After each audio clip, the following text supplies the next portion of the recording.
Hi everybody, welcome back to AOS Up and Coming. We are getting down to the wire here with only a few battle tomes left, a few factions left to review. Today is the IronJawz. We do want to remind you, if you're new to this, if you're checking this out because you love IronJawz and you are excited to see any random idiots on the internet talk about it, give us a like and subscribe. We promise we have a lot of AOS content, and we do have both of our gaming content and our hobby content. It often has an AOS focus. And we cover other games too, and in general, we think you'll like us, and if you don't, you'll know pretty fast, so you can just unsubscribe at that point. Okay, today is a doozy of one that I'm not sure what to make of. Let's go ahead and bring our co-host and fellow random idiot from the internet in, Saray. Saray, how's it going? It's good. Thanks for the intro. Don't unsubscribe. That's not an option, Don't actually. unsubscribe, yeah. It's not an option. I don't know why I told you that. Yeah. Okay, so Saray, today we have IronJawz. We do. Yeah. Okay. You're newer to AOS. I've played against IronJawz a few times. I don't think I've ever played as IronJawz myself. At any point, I can't remember, but I don't think I've ever run. Maybe I have once or twice back at Titans. I may have. Certainly, I have actually. I believe I have not played against them since they got like the supplement kind of thing Right. a few streams ago. So, as far as I know, I have not played against them since the supplement. That might not be true. Maybe I did one time, now that I think about it. Okay, anyway, IronJawz occupy this kind of interesting space in the destruction world where I think it's, in my personal opinion, we like to kind of talk about each Grand Alliance kind of having a vibe. Destruction is charging and doing a lot of damage in melee. It's not surviving. They're oftentimes a Mhm. little glass cannony, and but not like elves, but they're not always super durable. Right. They typically don't have a ton of shooting, unless you're Cruel Boys. They typically don't have a ton of magic, unless you're Goblins. And you're getting the theme here. The theme is that there's always an exception to the rule. To me, IronJawz have always sort of felt like the faction that is the most, I would say, order-like. Order like really, Yeah, and that they're not. You know what you're getting. They're not relying on tricks and stuff like that. exactly. I feel like when it comes to destruction, you can kind of like tech into yeah. Aiden is saying, I think what I'm trying to say here, it's techie. Gotcha. Okay. Yeah. They feel a little more techy. They feel like they benefit from synergies. They have these little like cute micro strategies going on all over the board. Right. And so I think people who play an army and they want to absolutely just smash face, it is good for that. They are good at that. But I think it's destruction corn, because corn is very similar actually. Less Yeah. smash face than you think, a little more strategic and techy. I honestly think that if you absolutely only simply want to smash face, you're probably looking at Beast Claw Raiders or Ogres or Foot Ogres even, or Yeah. Sons of Behemoth. I don't think that's changing in this edition. Did any new insights for you, Saray, reading through the lore? Not really. I think the only thing that was new, and this is probably just because I haven't kept up on AOS or lore, is that when they're in their WA state, they have there's like a green aura around Yeah, them. yeah, That's something new. yeah. Um, Orcs, if you are getting into AOS Fourth Edition and you're doing so because you are curious, or you're Fourth Ed curious, and you're saying, "Oh, okay, I think I'm gonna jump in here and join AOS," and I like Orcs. Orcs are a little different in AOS than they are in 40k. I think in 40k they are solidly the comic relief. or one of the comic reliefs, they're not that funny in AOS. They're a lot more serious. I would say probably goblins, Gloomspike Gits, Flesh Eater Courts. Yes. There are comic relief armies. The orc armies in AOS are not one of them. They vibe more like orcs in World of Warcraft. Quite honestly. Yeah. Yeah. Them and Storm. Yeah. Yeah. Stormcast, the true comic relief. Stormcast. All right. This artwork right here. By the way, I wanted to talk about this. The Daughters of Cain don't look like. Nobody looks like. Are they fighting? Are No, these? this is a mosh pit. It doesn't look like they're fighting here. Does anybody else like? Okay, let's take a look at the guy at the top. The guy at the top could be looking down at this lady down here, like, oh, I'm about to hit her in the head with one of my weapons, but he's not. This guy kind of is, but he doesn't really have a weapon ready to go. This guy's not looking at her. I think this guy's looking at her and has a chain. She doesn't look that serious. She's got her knife. He's showing his chain off to her, and she's like, "Oh, that's pretty cool." And then over here, they look like they're at a music festival, honestly. And like they found some witch elves, and they're like, "Oh, ladies, check out my chain." And these two are just like looking at the chain. This guy's in front of them, like yelling, like excited because, I don't know, because Modern Cool Band is about to come on. And this guy's just having a right good time. Look at him. Bottom left, yeah, he's having fun. Yeah, not fighting, right? Is that just me? No. These guys back here, I think these are like half-naked witch elf shapes. They're just sitting in a ring. Do you see the ring here? Yeah. What is going on in this artwork? I was like, so I have this thing where like GW will put models like they're about to run into each other, and they'll take a picture. Yeah. And in AOS, a lot of times, because it's more melee and the models are like a lot more dynamic sometimes, you can tell. But oftentimes in 40K, there's like a bunch of Tau Fire Warriors and a bunch of Guardsmen like standing, like facing each other. I'm like, I don't think they're getting ready to fight. I think they're just talking. Yeah. Anyway, okay. There's that famous Tau Death Guard, or is it Tau Space Marine, where the Reaver's just grabbing the Tau's gun. Like, I'll take that, bud. Oh yeah. I know. I don't think they're fighting. He's just like, oh, I'll take that. Yeah. Well, okay. Anyway, I don't think they're about to fight. So okay, but moving on. Here we go. Like this, they could just be like gearing up to talk. Honestly. All right. Anyway, let's get to the battle traits. Let's talk some rules. Yeah. Enough fucking around, Saray. Here we go. I know, Polychrome.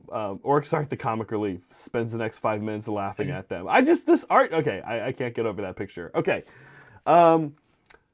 Saray, Mighty Destroyers, I had to kind of check with you and have you often will pull up our rules from the past checker. And I had to check with you to remember how this worked exactly, because I feel like every time I play an orc opponent, something a little different happens.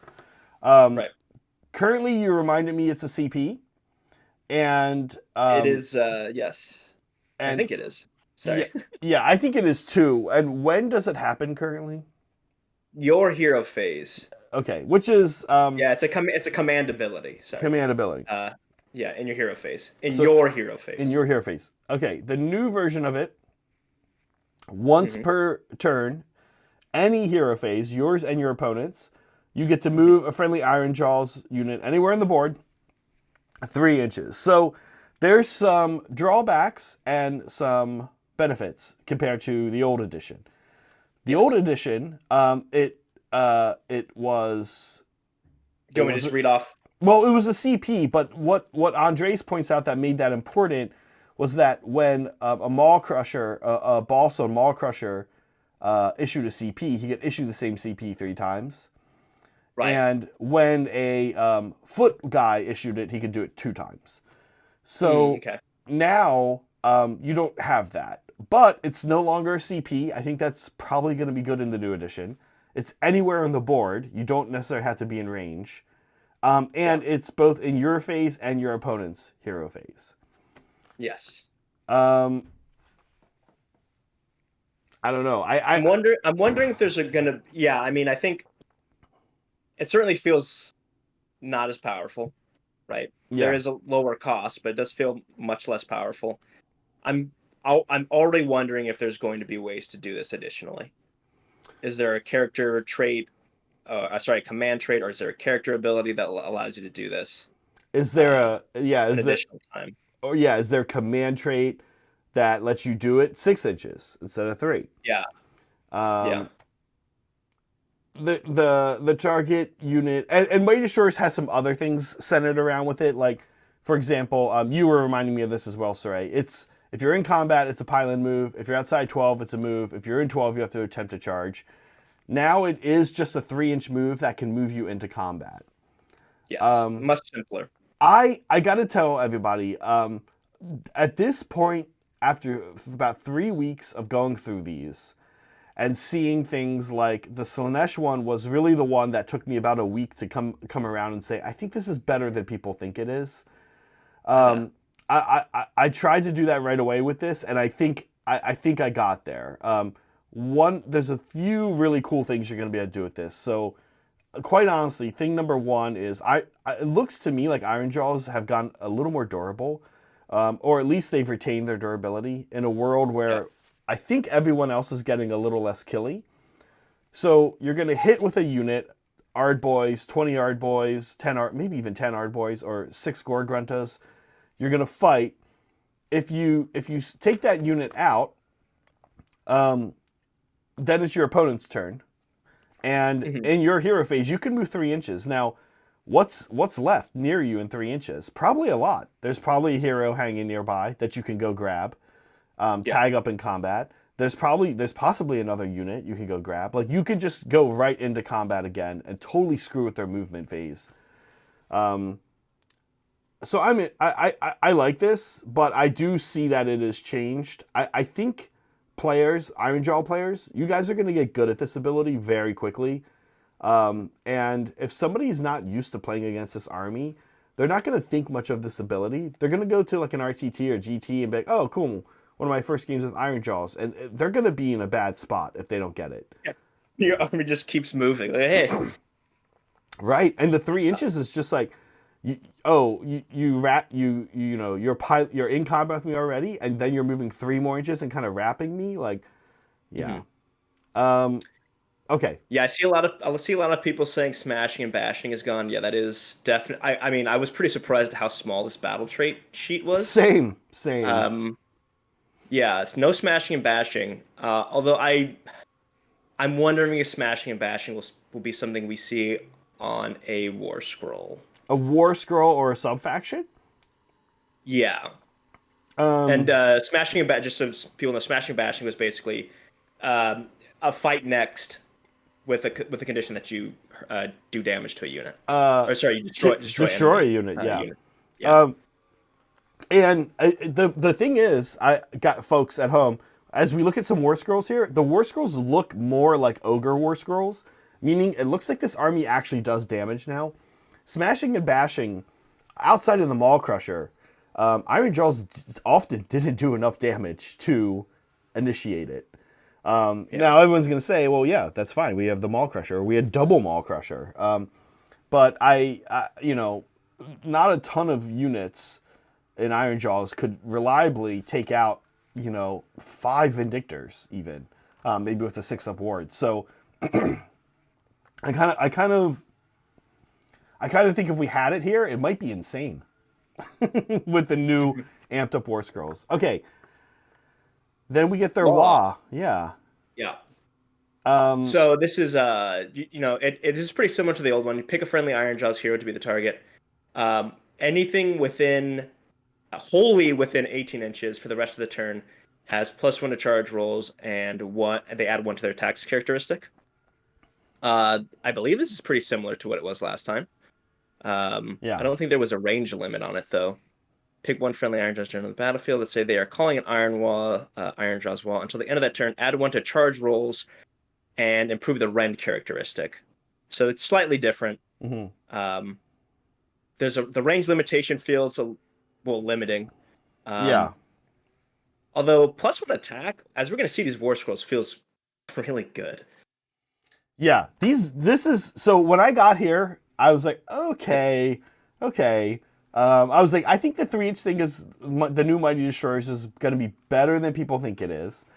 Yeah. But then I was like, all right, let's look at the sub factions and the War Scrolls, and it kind of just kept getting better for me. All right, the battle formation they show is the IronJawz Brawl, which has this rule called Natural Disaster, which I kind of love. Yeah.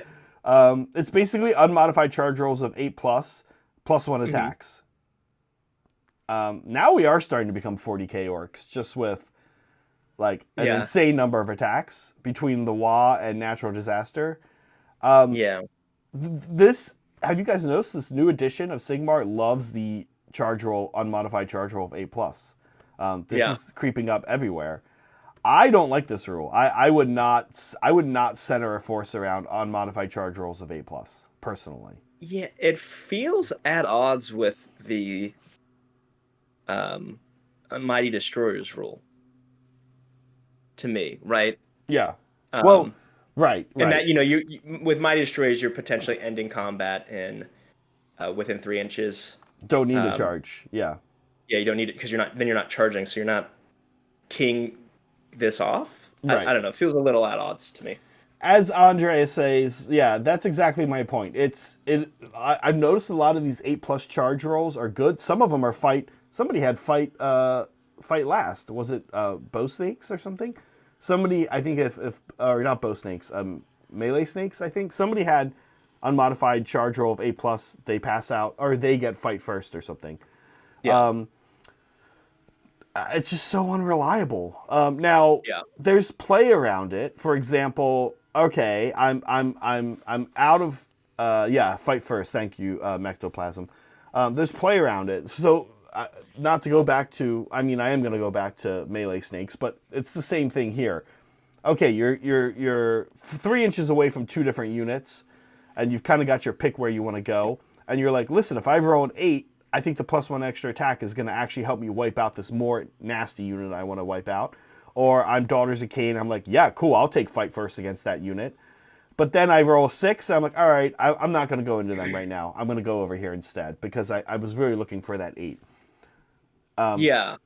And this is non-hero IronJawz units, so like as a Nighthaunt player, I can tell you, looking for good charge rolls, you can queue up 3 or 4 units in a line and try one at a time and see who gets the 8+ and send them into where they need to go. It's not as awful, I think, as one might think of a rule to rely on 8+ charge, but there's no other way to say it. Like Andre said, it's just unreliable. That's yeah. It's just I don't think you can really center a strategy around it. It's a nice to have.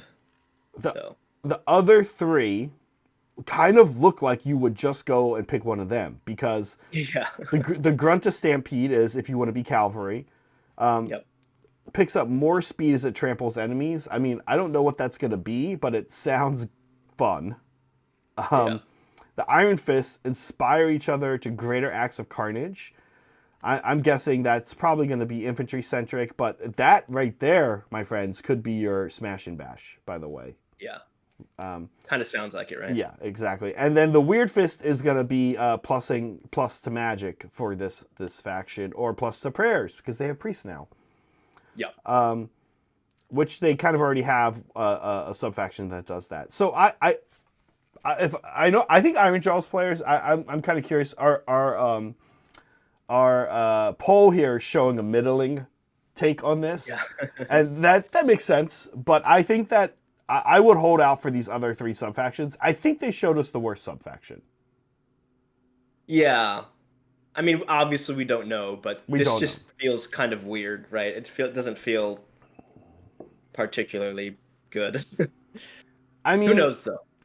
But that's, one way to think about it is if you had a unit an army that really wanted to be charging all the time, you wouldn't really This army has no shooting at all, except for from the Maul Crushers. Some, breath attacks, Yeah. So this is how the army does damage, and they don't really have damage-dealing spells either. So again, this is how the army does damage. Like, you're going to be charging all the time with this army. Right. Okay, we get a Speaking of which, Speaking of which, we get a spell. Um, it's crits on it's two hits. yeah, yeah, Critical two exploding hits. Yeah, sixes. That's great. yeah, That's perfect. yeah. Once That again, sounds. I mean, once we see these war scrolls, that's quite good. I mean, all the stuff that we're seeing, and then you see some of these war scrolls, and you're like, ouch. Yeah. I'm used to that look of shock on my opponent's face when 4 Stonehorn attacks get through, and I'm like 16 damage, and they're like, what? You're going to be doing that a lot with IronJawz. Yeah. All right, Godrak is the named guy on Maul Crusher. I actually don't see people take him very often, and I think it's just because of the way Mighty Destroyers works on the other guy. I think by the end of the edition, IronJawz players, correct me if I'm wrong, I think by the end of the edition, Godrak was actually cheaper than the generic IronJawz. Than the Gordrak, by the way. Gordrak, sorry. I think he was cheaper than the unnamed guy. Oh, interesting. I think. Okay. He had a 4+ save instead. Interesting. Okay. Yeah, he has a 3-up save now, so 3-up save. that's great. This is a pretty armored army, honestly. Which makes sense, right? It's tough. No ward, but No ward. Okay, yeah, you're right. 3-up. His shooting attack is fine. I feel like the shooting attack used to be better, but it's fine. he used to have Rend. I used to have Ren. Okay. Yeah. Smasher and Cunning are his melee weapons. Mm-hmm. That's a lot of attacks. That's 16. It is. It's 16 attacks on 2 and 3 damage. With anti-hero, anti-monster. So these are Ren 2 against the right targets, Ren 1 otherwise. But then his traits get kind of interesting. Yeah. Have the number of companion weapons from another monster. Okay. Yeah. It's very good if you're in combat with another monster. Yeah. It's very good. Like I'm not interested in going into him with 3 Stonehorn attacks. No. On my big weapons. No way. Yeah. Okay. He also has Voice of Gork. If you declare Wa. Also gives them +1 to hit. So now +1 to charge, attacks, and hit rolls. Yes. Crazy good. Pretty good. Pretty good. For an army that's mostly hitting on 4s, right? Yeah, that's right, because they're orcs now. They're orcs, yeah. That's the new way that they're meting out hits and wounds. Is orcs hit on 4s but wound on 2s and 3s? Yeah. 3, yeah, 3s usually. Now, here's the thing. Yeah, sorry. Andres is pointing out King Broad's club, but I picked a Stonehorn. A Stonehorn actually with 3 attacks is still scary. Like they come with 6 attacks on their new data sheet, which is what they currently have. Keep in mind a lot of things like the Carnosaur. I think the Carnosaur is 3 bites. He's now gonna have 2. Like having those big monster scary attacks is awful for your opponent. Yeah. Okay, strength from victory, end of any turn. If any damage points are allocated to an enemy unit by this unit's combat attacks this turn, and the enemy unit was destroyed, give it a Wa token to a maximum of 3. Until the end of the next turn, add 1 to the attacks characteristic of this unit's weapons for each Wa token it has. I mean, that's wild. That's good. That's wild on this on Big T's Fist and Tails, 11 attacks. Yeah. Then not to mention 11. Oh yeah. Sorry. Yeah. No, actually, I don't think it affects him because he's a companion. So yeah, but still, 11 attacks on his on the other one. Smash and Cunning is solid. Crazy. Yeah, he's gonna hit hard, and it makes me excited to see the generic guy on Maul Crusher. Yeah. Okay. Very curious where he'll end up. Yeah. Chat is so interesting right now. We don't have the doom and gloom of Slaanesh or the losing it about how cool Cruel Boys were. So it's very interesting. People are just like, okay. I am curious. Yeah, I am curious, IronJawz players, if any of you guys are in chat, what is right out of the gate? What are you thinking on this? Okay, the War Chanter is kind of a staple right now, depending on what kind of IronJawz list you're building. So most IronJawz players have at least two of these guys. I don't think his stats have changed much. His attacks, he probably used to hit on 3. He now hits on 4. I'm guessing he gained an attack or 2. No. No? Okay, he just No. got worse. He just got worse. He just got worse. Okay. Well, he has a 3-inch range now, I guess, because all melee's 3 inches. Oh my god. Break. No, never mind. I thought, yeah. Oh, 3-inch range. Yeah, that's true. Tad just said, "Can IronJawz players read?" Okay. I can't. So that's why I'm having you read it to me. Yeah. So all he does, this is like not nothing. If he kills a model with his bones, he gets D3 ritual points. So he's a priest now, by the way. Yeah. And honestly, getting D3 ritual points is like pretty spicy. Because we do see one prayer that they have, and presumably the other prayers will mimic some of the ones they currently have. So here we go. This is Kill a Beat. He picks a unit wholly within 12. He makes a prayer roll. It's on a 4.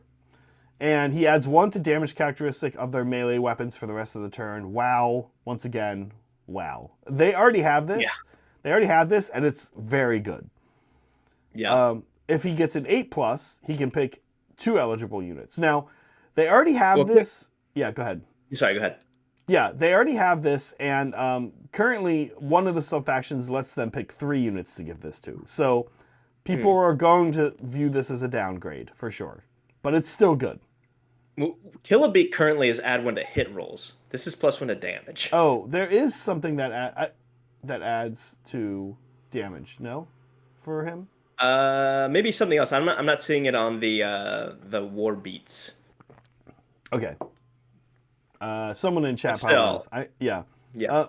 Now, keep in mind, Violent Fury. Violent Fury is what adds to damage, I think. Oh, okay. James is saying, yeah. Okay, now here's something cool. Keep in mind, one thing a lot of folks, I'm sure I'm not the only one to have thought of this. Remember that you can, for 1 CP in turn 1, especially if you're going second, or if you're going first, you can chant in your opponent's hero phase. So that's something I think people are kind of forgetting about priests, is that let's say you are going second, or let's say you don't really need your prayer to go off until turn 2. It's very possible that you'll not have 1 roll by then, but you'll have actually made 3d6 before the prayer is going to go off in turn 2. Because just like you can spend a CP to cast 1 spell, you can also spend a CP to chant. And yeah, you're at -1, but that's okay. 1d6 -1, down to a minimum of 1. Even just getting 1 is going to be helpful for this. So keep that in mind, that you'll probably get to roll 2d6. And then some people have pointed out that you're never going to get this guy. This guy's never going to be fighting. I think he will. I think you will fight with him. Keep in mind, he can do the 3-inch thing too. So that could get him in a position where he can go into something, great for him to beat up on. Like the last couple wardens hanging out, or a little foot hero hanging out, right? So I don't know. Just like zombies or something, right? Yeah, I think he ends up fighting more than you might think. He does have 6 wounds. He's got a 4-up save. He's not super fragile. Like he can handle a little fight. Okay. I don't know. I like this. I think this is good. Yeah. Yeah, I think he's solid. I mean, yeah, he's good, fine to good. Yeah. Okay. Brutes. These guys look very nasty. Yes. All right. So I'll read through their thing. So 3-up save. That's gone up. They used to have a 4-up, so that's already good. A good amount of attacks. Obviously, one of your weapons can be changed up for the damage 3 Gore Choppa. But just 3 attacks, 4 hitting on 4s, 3 to wound, rend 1, 2 damage, anti-infantry, so almost certainly rend 2 for what you're sending these guys into. Yeah. And then their passive is You Messin. Mm-hmm. Enemy models with a health characteristic of 1 or 2 cannot contest objectives while they are in combat with this unit. So if you're in combat, you basically have Conqueror's Crown, which is a Slaves to Darkness artifact, and that's super good. It's super good. Yeah. Going back 1 second. Yeah, folks, you're right. I did forget. If you roll 1 when you chant, you actually lose the ritual points, which is kind of lame. But at least you have a 2-up chance of gaining a ritual point or a few ritual points during your opponent's turn. I think it's probably still worth it. Okay, so what is there to say about these guys? Like, that's it. The War Scroll's pretty simple. Simple, good. I mean, 3 wounds with a 3-up save. Obviously, 4-inch movement is not ideal, but if you're praying with these guys, they're doing damage 3, one of them doing damage 4. Yep. If they're, you can increase the number of attacks, exploding 6s. It's just there's a lot. These are like a great buff, things to get buffed. I think your basic battle line. Yeah, they're gonna be expensive. But I think right out of the gate, a unit of 10 of these kind of walks up into the middle of the board and says, like, "Hey, what do you got?" They bully people. They bully people. We haven't seen New Chosen, but they remind me. I mean, they look. It's we're comparing apples and oranges. 4th edition Brutes to 3rd edition Chosen, but I think I like 4th edition Brutes more, even without the fight twice. But you use these like you use that 10-man Chosen brick. Like you just call the shots in the middle of the board with these guys. Hitting on 4 is the only thing that's. It is. But I mean, we've seen a way to increase the amount of attacks, I don't think we've seen anything that increases the +1 to hit. Have we? Yes, we did. This guy's Gordrax Wah. Oh, right. Adds +1 to hit. Also, listen. I mean, auto attack is still a thing. Everybody who's pointing out, and auto attack, for what it's worth, affects companions. That's not relevant here, but. Auto attack's still a thing, and we have 4 CP a turn minimum, a round minimum. Players are one of the components of 4th edition for sure is going to be looking at your army and saying, what do I spend 4 CP on every round? And a lot of factions are going to spend 1 CP on auto attack. That's just inevitable. You're going to make every round as an IronJawz player. I have 1 CP and I use it on my brutes. I use 2 to countercharge, and I use the other 1 probably for alt defense somewhere, and that's it. Right.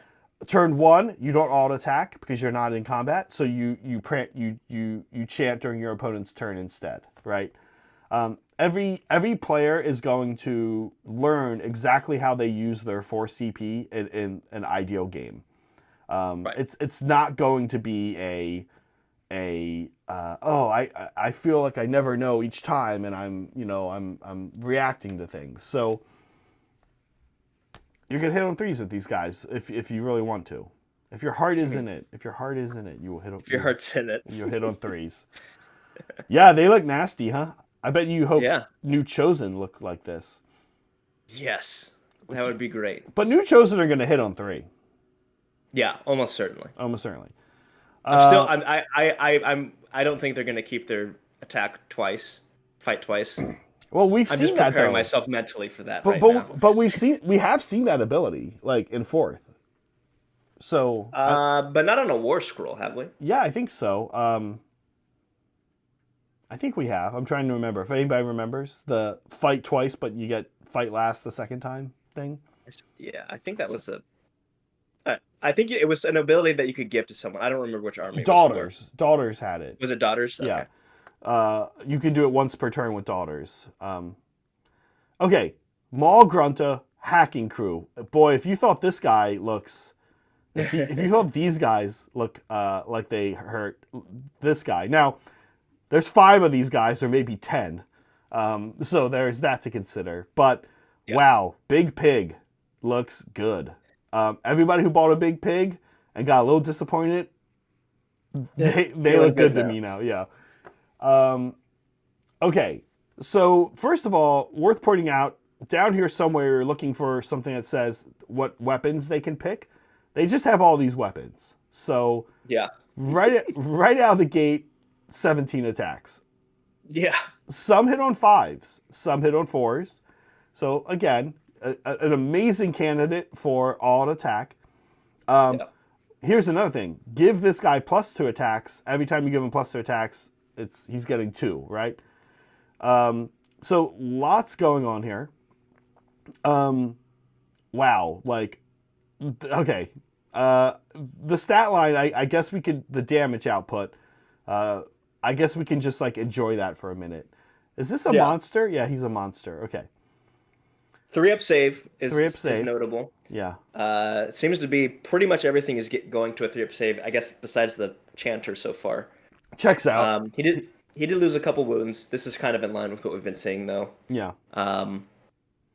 Unstoppable momentum. Do you want me to read this, or do you want to? I thought you couldn't read, but please let me. Oh, that's right. No, you need to try. You need to try, Saray. Okay. Unstoppable momentum. This is a passive ability. So each time this unit uses a charge ability, it gains 1 momentum point. Each time it uses a run ability, it gains 2 momentum points. You can have a maximum of 3 points at once. Add the number of momentum points this unit has to the damage characteristic of the Maw Grunta's tusks. Ouch. At the end of each battle round, subtract 1 from its momentum points to a minimum of 0. Holy crap. Ouch. That's insane. Now, not just that, that's bad enough, but then look at Carve a Path. Okay, so once per turn for the army in your movement phase, if this unit is in combat, it can move a distance up to its move characteristic, so 10 inches. It can pass through models and the combat ranges of enemy units, but it cannot end that move in combat. Then pick each enemy unit that this unit passed across during that move to be one of the targets. Roll a d3 for each target on a 2-up, inflict an amount of mortal damage on the target equal to that roll. Then this unit gains 2 momentum points. Like, amazing. Whoa, wowie, wow. This thing is just flying all over the board. This is crazy. Like, ouch. Yeah, these guys are gonna put a lot of... So, somebody pointed out, maybe Andres, and then took it back. I don't know. Oh, no. Yeah, maybe. That they're always going to be 5... They're almost always going to be 5 damage on the tusk.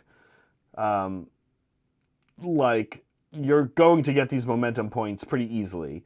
Very easily. Yeah. So somebody pointed out, James pointed out that a redeploy is a run ability. So you get momentum points if you redeploy.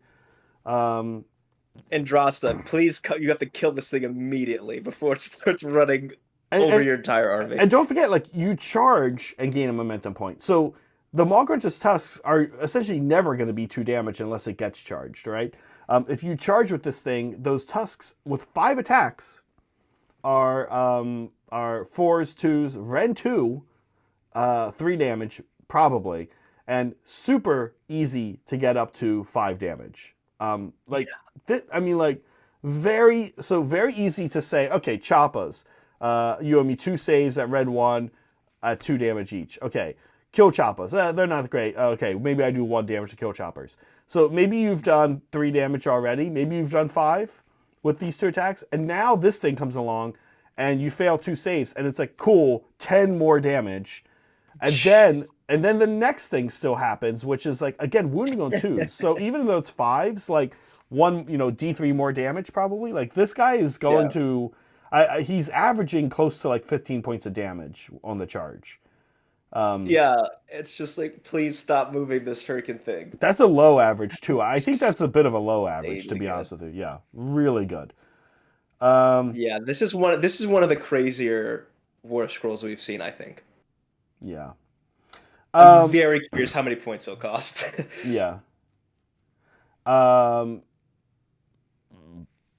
Yeah, he looks super good. It looks so good. That's actually it. For what we get. Yeah. And IronJawz don't have a spearhead. A spearhead yet. What the hell? So no future war scrolls. I thought they did too. I thought we would see a Ardboy, but that's okay. Andres, how does this damage compare to a Stonehorn? Stonehorn is 6 attacks that are 4 damage on the charge, right? And then 4s and 2s, Ren 2. And then the Stomp is... I think he's better than a Stonehorn, honestly, for his damage output. But what we'll have to see is what a Frostlord spear looks like, because that's a big scary unknown right now. So I don't know. We did a poll, Saray, as you know. I do. I know that. And I asked people to rank what kind of hog are you mounting after seeing the preview for IronJawz. I said, no hog for me. I like to go solo. A Gore Grunta, I like a little bit of buck. A Maw Grunta, oh boy. Or your mom, and in that I'm referring specifically everybody to your own mom, not my mom, your mom. I gotta change my answer. And Maw Grunta won, but earlier in the game earlier in the stream it was Gore Grunta. So I think as we got deeper, I know for me, as I got deeper into this article, I was like, oh wow, these guys look good. And like I said, I don't think you want to give these guys these new stat lines. I don't think you want to give these guys third ed destroyer. Stop. What is it? Yeah. Why can't I remember the name? Why can't I remember the name either? 3 of these units moving and charging. Mighty Destroyers. 3 of these units moving and charging, etc., out of sequence. This is wild. They'd pick up your army in turn 2. IronJawz players, rein it in a bit here, dudes. Like, yeah, this would be insane. And yeah, Andres points out that there's the big pig kit builds 4 different or 3 different, right? It builds a hero, and then there's 2 versions of like the crew that you can get, I think, on a big pig. So this builds 2 other kits, and some of these, like Carve a Path, I'm imagining is not going away any. Like both of these abilities are not leaving, probably, right? On the different pigs. So we'll see. Well, maybe Carve a Path might actually, now that I think about it, might be different. That one might be different. Yeah. I mean, this is really good, though. Yeah, this is good. You'd probably choose this one if it is different. I think, for me, this army is an army that they have kind of been solidly trying to put into play space contention with Stormcast Eternals and Slaves to Darkness. And I think they have achieved that. I think we now have our 3 up armor, heavy hitting, kind of elite armies here in these 3 factions. Like, if that's what you like, if you like that Space Marine vibe from 40k, you like your 3 up armor, you like your lower model count, you like your awesome vehicle or 2, and you like orcs, then IronJawz are absolutely going to be fun. This Land Raider is just a pig. The Land Raider is a pig that probably not as tough, but wowie wow when it comes to putting on the ouchie. Yeah. Saray, anything else? Did we do it? Did we solve IronJawz? I think we did it. Yeah. I'm very curious how people are feeling. Okay, so basically, I'd seen some people feeling pretty down on this. Yeah. I'm curious I'm curious, one, if you're not an IronJawz player, what do you think of this? And if you are an IronJawz player, what do you think about this? Because I feel like a lot of the negativity is maybe too strong a word, but people who weren't feeling it tended to be people who already played IronJawz. And I'm wondering if it's just a not liking the new play style, because I think the play style is a little bit different now. Um, it's not as, I guess we called it techie corn. Yeah. It feels a little less that. It does feel a little more in line with destruction. And by the way, I do want to thank Molecule for the super chat. He was encouraging you during the reading. He's just sound it out, buddy. Thank you. I'm trying. Yeah, he's getting One day better. I'll be able to learn for real. He's getting better. He's getting there. So yeah, I agree. I'm curious. In line with what Saray's saying, very curious what people are saying. Kevin says they lost all their movement. Yeah, I don't think That's the big one. I don't think it quite flies across the board turn one and hits you now. But I think personally, I'll be honest. I've been saying this for a while. Like alpha striking in Sigmar is generally a bad idea. I don't think that's going to be changing in fourth ed. Anytime anyone has tried to alpha strike me in the past couple years, it's not a good idea. So I think like forcing you into a little bit of restraint, and powering up, buffing up, getting those momentum points, etc., before you go in turn 2 is a good thing, personally. Yeah. Let's see. Ryan says he's sad because of loss of movement, and he's glad to have more weapons that aren't just 1 damage. Yeah. Yeah, people are down until 5 brutes one-shot a Gargan is very funny to me. Yeah. Wait, this army's good, actually. I feel better. Yeah. I think Cody points out that only really mighty destroyers took a hit. And I'm guessing the I kill something it gets past is gonna be that one subfaction. Yeah, very curious about subfactions. I feel like they did show kind of an odd one. The odd one. Yeah, I think they showed the one you're not gonna take. Yeah. Especially like cavalry, I don't know if that's only going to affect gore gruntas. Probably, they did actually use the word cavalry, and big pigs are a monster now, so it might not. But if you could have these awesome big pigs, and then you can have these cavalry gore gruntas, and you can give them some cool perk, and their war scroll looks good, you can have an all mounted IronJawz army, and that's freaking cool, man. Like that's awesome. Even I wouldn't even want to take a Maul Crusher with that. I just want only pigs. Yeah. Cool. Tricked the IronJawz out of their spearhead. Yeah. Okay, I think we did it. So we'll say bye to Saray. And actually, with this, we're not sure about our schedule the next 2 days. We're doing the show, but the next 2 factions are actually Brad factions. Yes. And good so old Brad. Brad wants to be here for them, so he's gonna have to check his life schedule and see if he can get here for Sylvaneth and Khorne. Sylvaneth is tomorrow. I know he really wants to be here for that one. Yeah. So he now knows what he needs to do for his career. He now knows he needs to tell his superiors, I won't make the morning stand up because I'm going to stream and talk about plastic toys. Fortunately, Brad works in the video game industry, so like them being like, oh, okay, yeah, cool, no problem, dude, is way more likely than if he worked in finance, I guess. Not that anyone who's ever seen one of our streams with Brad on it thought that Brad worked in finance. But, Saray, thank you, and we'll possibly see you tomorrow. Now, actually, we will see Saray later today. You're seeing me in a couple hours. In a few hours, honestly. Actually, Saray and I have a fun day plan. We're going to the model train store today, finally, for the first time. Yes. For those of you who don't know, we're finally doing it. Yeah, Saray, I'm going to wear this shirt again tonight for our stream, but I'm not going to wear it to the model train store. You're not going to wear the drug shirt. No, I'm not wearing the shirt to the model train store. All right. And tonight, what we're going to be doing, we're kicking it pretty easy.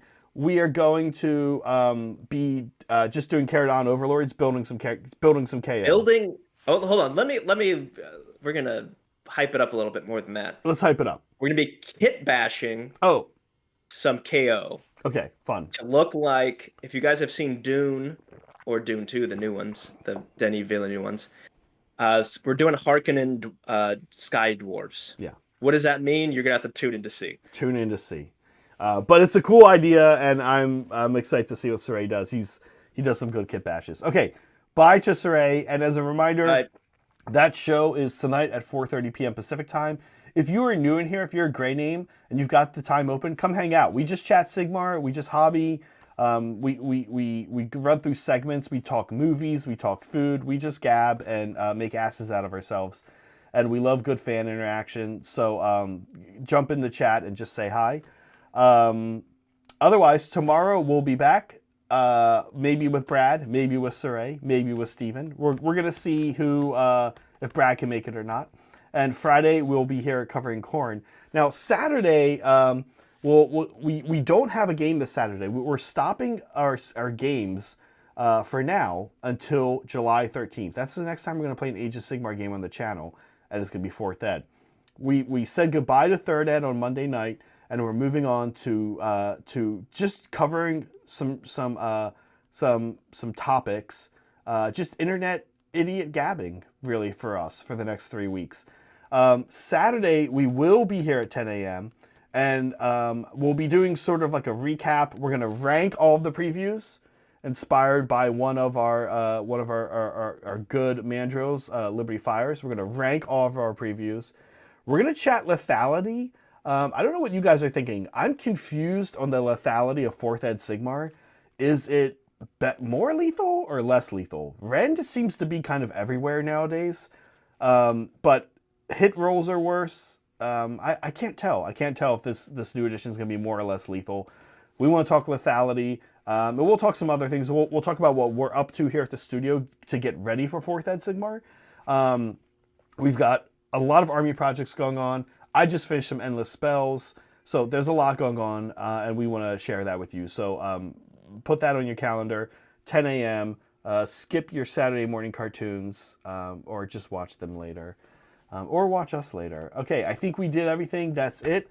We will see you guys later tonight for our hobby hang, our hobby show at 4:30 p.m. Pacific time. Bye, folks.